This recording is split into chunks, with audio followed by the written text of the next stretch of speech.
জীবন করে সুমহান কোরআন কোরআন সরল পথের পয়গাম কোরআন। বিসমিল্লাহির রহমানির রহিম। নারে তাকবীর, আল্লাহু আকবার। সম্মানিত এলাকাবাসী, সুপ্রিয় এলাকাবাসী, 23 জানুয়ারি 2026 ইংরেজি রোজ শুক্রবার বাদ আসর হইতে গভীর রজনী পর্যন্ত আল হিদায়া ঐক্য জোট ইসলামী ফাউন্ডেশন এর উদ্যোগে তৃতীয় বার্ষিক ওয়াজ ও দোয়ার মাহফিল। স্থান চর জালালপুর আশ্রয়ন স্কুল মাঠ প্রাঙ্গণ, আলাওলপুর, গোসাইরহাট, শরীয়তপুর। উক্ত ওয়াজ ও দোয়া মাহফিলে প্রধান বক্তা হিসেবে বয়ান পেশ করবেন হযরত মাওলানা মুফতি ফয়জুল্লাহ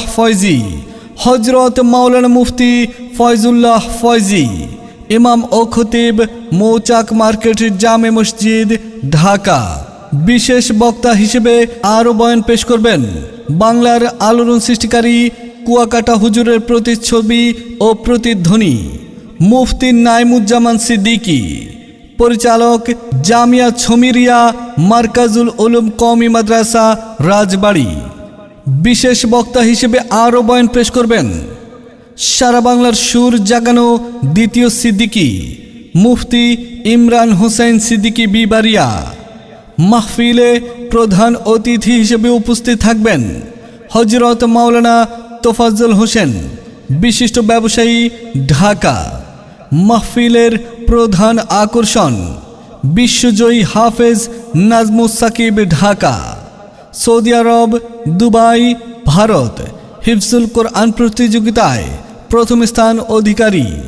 উক্ত মাহফিলে সভাপতিত্ব করিবেন হযরত মাওলানা শাকিল আহমেদ, ইমাম ও খতিব, মুস্তফা ঢালির কান্দি জামে মসজিদ, জালালপুর, আলাওলপুর।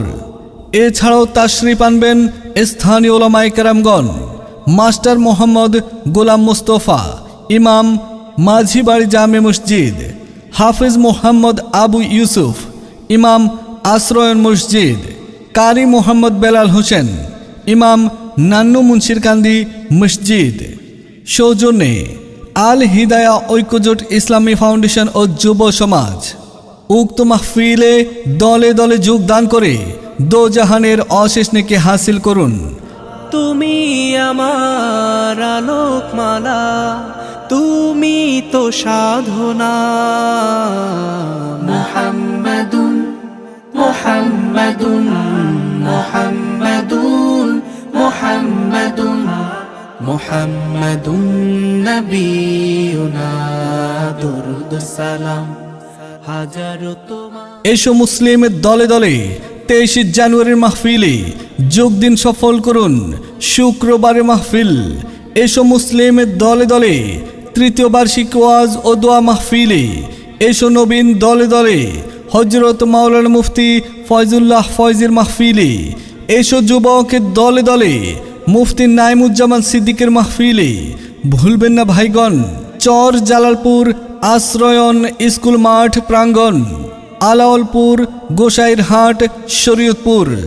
তৃতীয় বার্ষিক ওয়াজ ও দোয়া মাহফিল সফল হোক, সার্থক হোক।